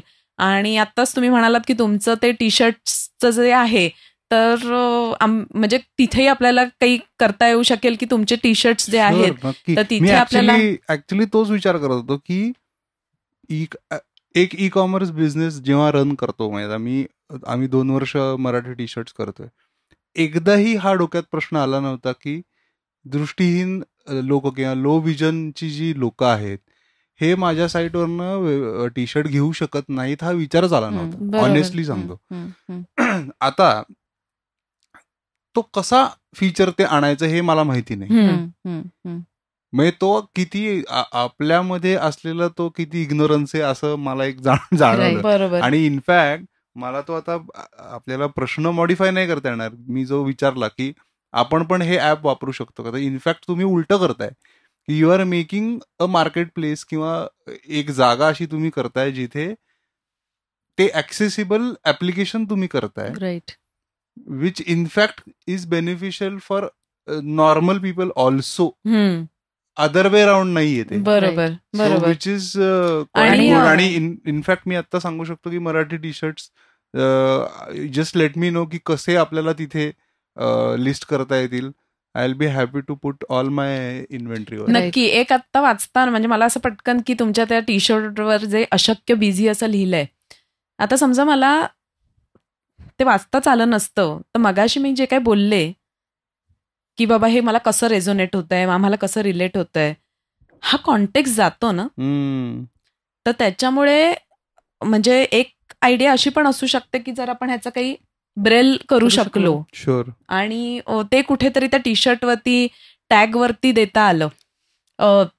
त्या ह्याच्यामध्ये एक गोष्ट अजून सांगायला आवडेल की आम्ही जेव्हा ह्या फीचर्स बाबत लोकांकडनं फीडबॅक घेत असतो ना, तर एक कॉमनली आस्क्ड क्वेश्चन असतो आम्हाला की अरे मग तुमचं ऍप्लिकेशन कलर पण ओळखतं का?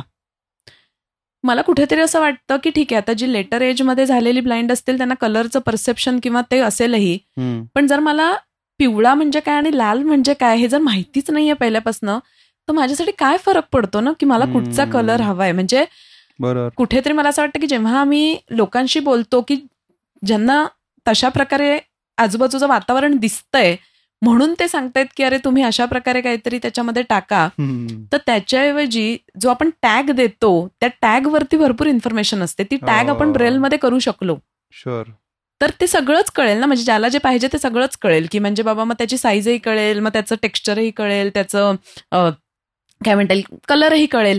आणि समजा मग त्याच्यावरती अशी काही वाक्य असतील तर ते वाक्य पण आपण जर काही ब्रेलमध्ये देऊ शकलो तर तेही कळेल. तर अशा प्रकारे जर काही आपल्याला मॅन्युफॅक्चर करतानाच इन्क्लुझिव्हिटी आणता आली गोष्टींमध्ये तर जग किती चांगलं बनेल. राईट.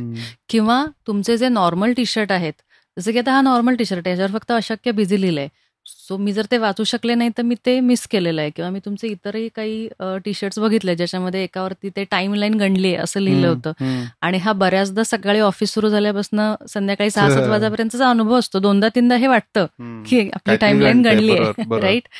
पण मी हे परसिव्ह न करू केल्यामुळे मी हे मिस करते. पण मग त्या टी शर्टच्या हातावरती इथे कुठेतरी ते देता आलं आणि मी टच करून ते फील करू शकले. म्हणजे टी शर्ट मी घातलेला नाही, मित्राने घातलाय, पण मी ते वाचू शकले आणि मी रेझोनेट करू शकले, अरे अरे हो रे माझंही असंच झालं. दिस इज ऍक्च्युअल इन्क्लुझिव्हिटी, की जिथे मी जे काही करतोय ते मी अशा प्रकारे करतोय की तुला ते कळतंय, तुझ्यापर्यंत ते पोचू शकतंय, राईट. कारण असं खूपदा होतं, म्हणजे हा आमचा अगदी नॉर्मल अनुभव आहे आणि आम्ही पण हे ना खूप घासून गुळगुळीत झालेले शब्द अनेकदा वापरलेले आहेत की आम्ही जे काही करतोय ते ऍक्सेसिबिलिटीसाठी करतोय, इन्क्लुझिव्हिटीसाठी करतो आहोत. पण ह्या सगळ्यामध्ये ना आजही असा कुठेतरी त्याला सूर आहे की तुम्ही काहीतरी ऍडजस्ट करा so that you can come to the main stream. हा एफर्ट आपल्याकडनं जास्तीत जास्त झाला पाहिजे की आम्ही काय करू शकतो so that it becomes easier for you. कारण मागाशी तुम्ही विचारलं की हे ॲप नॉर्मल किंवा ज्याला व्यवस्थित विजन आहे, ज्याला विजनची अडचण आहे, अशा माणसांनी वापरावं का? नक्कीच वापरावं. एकदा डेफिनेटली डाउनलोड करून सगळं ॲप पहिल्यापासून शेवटपर्यंत एक्सप्लोअर करावं. पहिली गोष्ट तर मला रिलेट करता येईल छान, की काय घडतंय. दुसरी गोष्ट म्हणजे आजूबाजूला जेव्हा मी अशी एखादी व्यक्ती बघेन तेव्हा मला चटकन ते आठवू शकेल की अरे तू विंडो व्हिजन वापरून बघ, तुझे हे 4 गोष्टी सॉल्व्ह होतील. राईट. बरोबर. या लाईनवर ना फक्त एक गोष्ट मला सांगायची आहे. आता रिसेंटली तो एक श्रीकांत नावाचा पिक्चर रिलीज झालाय. तर मला माहित नाही की म्हणजे किती लोकांनी बघितलाय. तर त्याच्या म्हणून एक फक्त जस्ट बॅकग्राऊंड देते. खरंच इन्स्पिरेशनल मूवी आहे आणि तो पिक्चर बघताना मला खूप रिलेट करता आलं ह्या बिंदू व्हिजनवरती काम करताना. सो हे जे मिस्टर श्रीकांत बोल्ला म्हणून आहेत, so he is born in Hyderabad आणि मूल जन्माला येतानाच ब्लाइंड म्हणून आलं होतं. अख्खी मूव्ही बघण्यासारखी आहे, त्यामुळे मला त्यातले सरप्राईजेस घालवायचे नाहीयेत. आत्ता या घडीला म्हणजे सो आयुष्यातले जे महत्वाचे टप्पे होते तो हा टप्पा होता की त्यावेळेला एज्युकेशन सिस्टीममध्ये, आपल्या इंडियन एज्युकेशन सिस्टीममध्ये व्हिज्युअली चॅलेंज लोकांना इंजिनिअरिंगला ऍडमिशन दिलं जात नव्हतं. त्यामुळे ह्याला 12वीला 98% आले होते आणि त्याने सगळ्या US युनिव्हर्सिटीजना मग अप्लाय केलं. MIT जी आहे US मधली, तर तिथून त्याचं ऍडमिशन झालं. तो तिथे गेला, शिकला, परत आला. साधारण 2012च्या आसपास त्याने बोलंट इंडस्ट्रीज नावाची इंडस्ट्री चालू केली, जी आत्ता या मितीला 700 करोडची इंडस्ट्री आहे आणि बरेच बिझनेस एक्सलन्स अवॉर्ड्स वगैरे मिळाले आहेत. Complete blind person.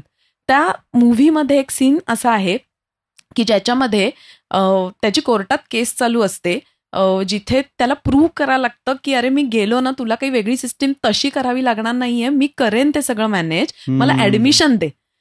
ह्या लेव्हलवरती जेव्हा ते कोर्टात फाईट चालू असते तेव्हा तिथला एक माणूस असं एक आपण जे नॉर्मल टेक्स्टबुक वाचतो ते काढतो आणि त्याच्याकडे देतो आणि त्याला सांगतो की तू काय करणार, तू हे वाचून दाखव मला. मग आणि 2-3 सेकंदासाठी एक खूप मोठा पॉज आहे, कारण आपल्यालाच भीती वाटते. मला अंगावर आला होता प्रसंग की आता कसा निभावणार हा मुलगा. तो त्याच्या ह्याच्यातनं ब्रेलचं बुक काढतो आणि त्या माणसाकडे फेकतो आणि त्याला सांगतो तू वाचून दाखव हे मला. आणि तो त्याला तिथे म्हणतो सिस्टीम तुम्ही लोकांनी केली आहे ना, त्यामुळे आम्ही आउटसायडर आहोत. आम्ही केली असती तर ती अशी बनली असती, मग तुम्ही आउटसायडर असता. ऍब्सोल्युटली. एक्झॅक्टली. म्हणजे ते इन्क्लुझिव्हिटी आपण ज्याला म्हणतोय ती किती चांगल्या प्रकारे दाखवलं होतं तिथे. म्हणजे तर मला कुठेतरी असं वाटतं की हा प्रकार घडला पाहिजे की आहेत ते फिजिकल कन्स्ट्रेंट्स, त्याला नाही आपण काही करू शकत, पण त्या फिजिकल कन्स्ट्रेंट्समध्ये आपण काही बेटर करू शकतोय का, हा प्रकारे. आणि तो तिथे कुठेतरी आम्हाला बिंदू व्हिजन मधून करण्याचा आमची इच्छा आहे. Just to add to it की भारतामध्ये, फक्त भारतामध्ये साधारण 4 कोटी लोक आहेत जे ह्या वेगवेगळ्या प्रकारच्या लो व्हिजन आणि ब्लाइंडनेस बरोबर जगतायत. एवढा मोठा नंबर असूनही ह्या ज्या सगळ्या आपण वेबसाईट्स बद्दल बोललो किंवा ई कॉमर्स बद्दल बोललो की ही उदासीनता का आहे की मी अशा प्रकारे बदल करेन स्वतःमध्ये की ही लोक सहजपणे हे वापरू शकतील. सो दिस स्टील पझल्स अस. आणि मग तिथे असं वाटतं की अरे हा खूप मोठा एरिया आहे ज्याच्यामध्ये बिंदू vision can create a difference. Absolutely. मला असं वाटतं की ती काय का आहे हे शोधण्यापेक्षा आपण आता इथनं नवीन सुरुवात करूया की मी तर म्हणलंच आहे की Marathi T shirts will always try की जिथे कसं करता येईल. कारण मला ते खूप वेगळं हिट झालं. म्हणजे आता तुम्ही पण जे पिक्चर बद्दल बोललात ना की हा विचार आला नाही ह्याच मुळात पहिले असं वाटतंय की अरे हा कसा काय आला नाही. आणि विच इज आता आपण त्याला रिझनिंग देऊ शकतो की स्वाभाविक आहे, मला काय फरक पडतो वगैरे वगैरे, पण it is not that right. बरोबर. असे कुठेतरी भावना येते की हे नाही बरोबर आहे, हे का नाही आलं मनात. मग मनात आलंय तर आता कसं करायचं, तर आपल्याकडे बिंदू व्हिजन आता तरी दिसतंय सोल्युशन तर त्याच्याकडे. तर मला असं वाटतंय की जे ऐकतायत, ज्यांचे छोटे बिझनेस आहेत, मोठे बिझनेस आहेत, यांनी ऍक्सेसिबिलिटी फीचर्स ऍड करण्याच्या दृष्टीने तुमच्याशी संपर्क साधला पाहिजे, जेणेकरून मग ती जी इन्क्लुझिव्हिटी आपण त्यांना देतोय वगैरे, ही जी हा जो एक लाईट आहे ना ह्या कॉन्सेप्ट मधला, तो चेंज होईल. आणि याच्यामध्ये आपण तयारी दर्शवतोय की बाबा माझ्याकडे दोन्ही गोष्टी आहेत. म्हणजे गरजेचं नाहीये की त्या लो व्हिजनच्या व्यक्तीला मी काहीतरी स्पेशल ट्रीटमेंट देतोय पेक्षा हे फीचर आहे माझ्याकडे आणि हे टेक्नॉलॉजिकली ऍक्च्युली फार काही मोठं काम आहे असं वाटत तरी नाहीये इनिशियली.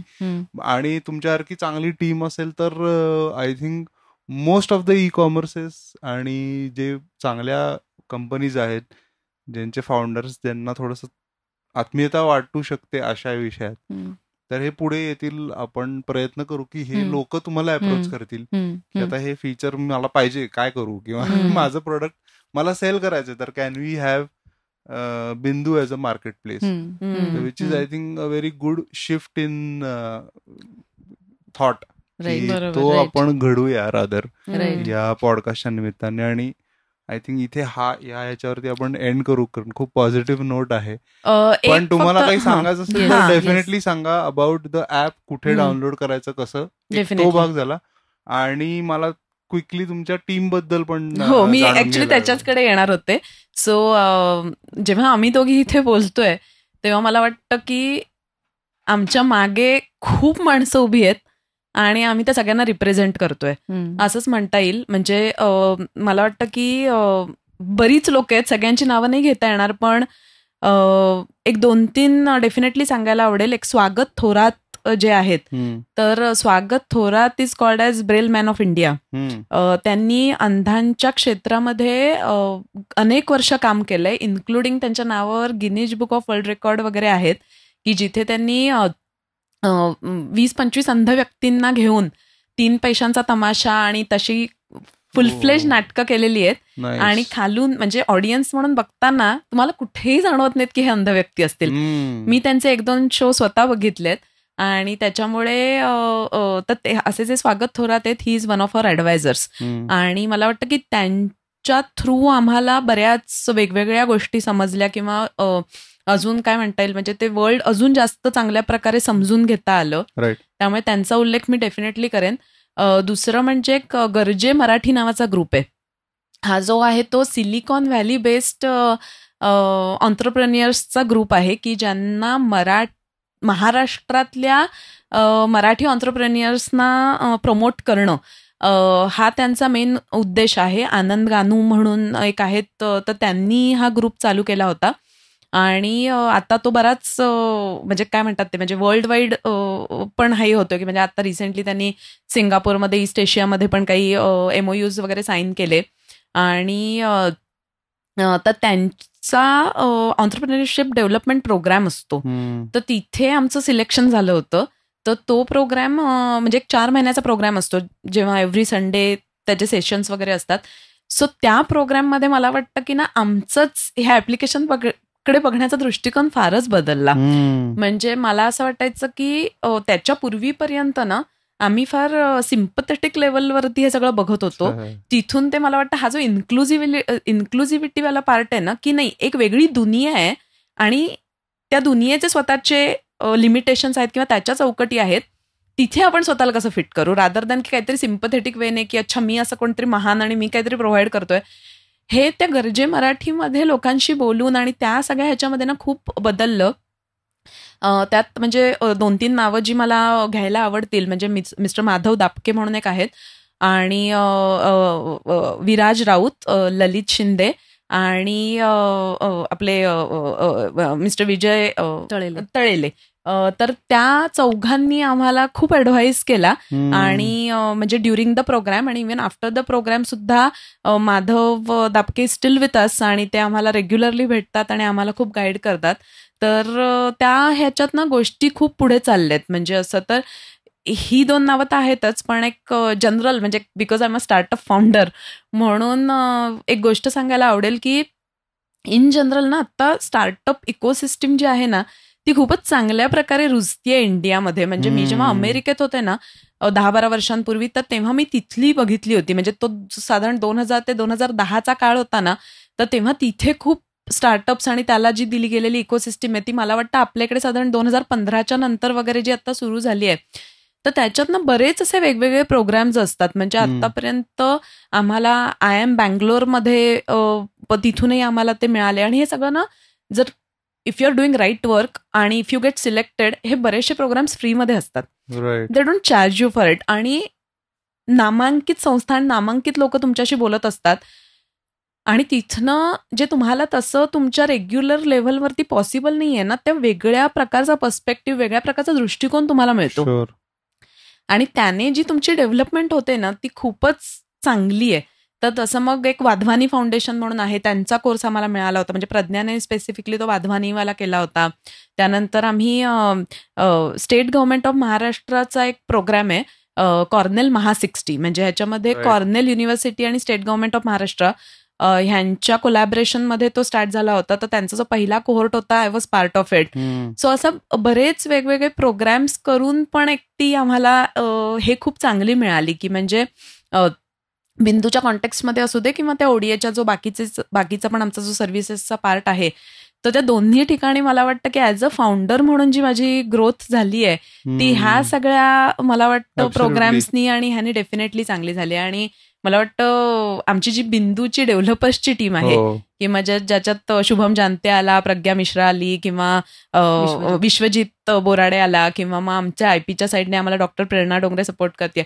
सो हा जो सगळा आमची जी इंटरनल टीम आहे ना, तर डेफिनेटली म्हणजे त्यांच्याशिवाय तर ह्या गोष्टी होऊच शकल्या नसतात. तर ते and just to add to what she is saying, Bindu विजनकडे आम्ही नेहमीच कम्युनिटी ॲग्रिगेटर म्हणून बघत आलो. सो इव्हेंच्युअल विजन अशी आहे की it should become a one stop solution. मी माझा प्रॅक्टिशनरचा ॲपरन कधीच काढून ठेवू शकत नाही. त्यामुळे माझ्या डोक्यात असं नेहमी असतं की अल्टिमेटली मला माझ्या कलिग्सकडे असं जायचं आहे की if you encounter a patient, त्यांना फक्त एवढं सांग की बिंदू विजन डाउनलोड करा. It will take care of you after that. Right. त्यामुळे या क्षेत्रामध्ये इतर कोणी जे वेगवेगळ्या प्रकारचे लोक या म्हणजे दृष्टीहीनांसाठी, अंधांसाठी, लो विजनसाठी वेगवेगळ्या प्रकारचं काम करत आहेत, आम्हाला नक्कीच त्यांच्याबरोबर काम करायला आवडेल. त्याच्यातल्या काही फॅसिलिटीज जर आपण बिंदू विजनवर अवेलेबल करून देऊ शकलो तर आवडेल. कोणी जर डेव्हलपमेंटमध्ये काम करत असेल आणि त्याला ॲक्च्युली ॲप डेव्हलपमेंटमध्ये इंटरेस्ट असेल तर तेही आमच्याशी संपर्क साधू शकतात. आपली वेबसाईट आहे ऑप्टिमम डेटा ॲनालिटिक्स या नावानी, त्याच्यावरती कॉन्टॅक्ट डिटेल्स मिळू शकतात. बिंदू विजन हे जे मोबाईल ॲप्लिकेशन आहे हे प्ले स्टोअरवरती अवेलेबल आहे, गुगल प्ले स्टोअरवरती. तर प्ले स्टोअरमध्ये जाऊन जर बिंदू विजन असं सर्च केलं तर ते that is the first app that you will see. Right. So मला स्वतःला असं वाटतं की जास्तीत जास्त लोकांनी हे ॲप डाउनलोड करावं, ते वापरावं, त्याच्यावरती आम्हाला फीडबॅक द्यावा की अजून काय काय फीचर्स इम्प्रूव्हमेंट आपण करू शकतो. So this support we definitely look forward to. Absolutely. So I think ecosystem जसं what you said is absolutely right. आणि आय सी पॉडकास्ट, आपला Mangalwar marketing podcast as a part of that ecosystem, जिथे फाउंडर्सची story आपण सांगतोय, त्यांची journey सांगतोय. त्यामुळे एकतर इतर लोक तर इन्स्पायर होतात पण फाउंडर्स पण होतात. जसं की आता इफ यू सी की जेव्हा दोन फाउंडर्स बोलतात तेव्हा काहीतरी एक गोष्ट अशी स्ट्राईक होते आणि मग की चलो कर देते, अशा सॉर्ट मध्ये आपण करतो. तर आय थिंक जे कोणी फाउंडर्स ऐकतात त्यांनाही मी अपील करतो की काही मदत असेल, म्हणजे इन्फ्लुएन्सर्स तुम्ही असाल, तुमच्या ओळखीतील इन्फ्लुएन्सर असतील, कॉन्टेंट क्रिएटर्स असतील जे एखाद्या डोमेनमध्ये चांगलं कॉन्टेंट क्रिएट करून बिंदूवरती आपण ते जर होस्ट करू शकणार असू, तर अशा टाईपची कनेक्शन्स आपण ह्या एपिसोड थ्रू बनवूया असं मला वाटतं. बाकी डिटेल्स ऑब्व्हियसली ऑफलाईन वर्कआउट होतीलच, पण अख्खी टीम खूप मस्त काम करते आणि एक वेगळी विजन दिल्याबद्दल I think we are very grateful. आणि मंगळवार मार्केटिंग कडनं खूप खूप शुभेच्छा. आपण टचमध्ये राहूच, या भरपूर काम करायचंय. टी शर्ट्स डेफिनेटली आपण ॲपवरती कसे इंटिग्रेट करायचे तुम्ही मला सांगा. I am absolutely open for that. आणि मित्रांनो, तुम्ही पण बिंदू विजन नक्की डाउनलोड करा आणि त्याचा फीडबॅकही टीमला द्या. आणि तुम्ही जर काही पद्धतीने कॉन्ट्रीब्यूट करू शकत असाल, एक्सपर्टीज असेल, तुमची स्वतःची ई कॉमर्स कंपनी आहे आणि तुम्हाला तिथे प्रोडक्ट सेल करायचे आहेत, असं जर का हेल्प करायचे असेल तर तुम्ही नक्की ती करा. आणि खूप खूप शुभेच्छा परत एकदा बिंदू विजन ॲपसाठी. धन्यवाद.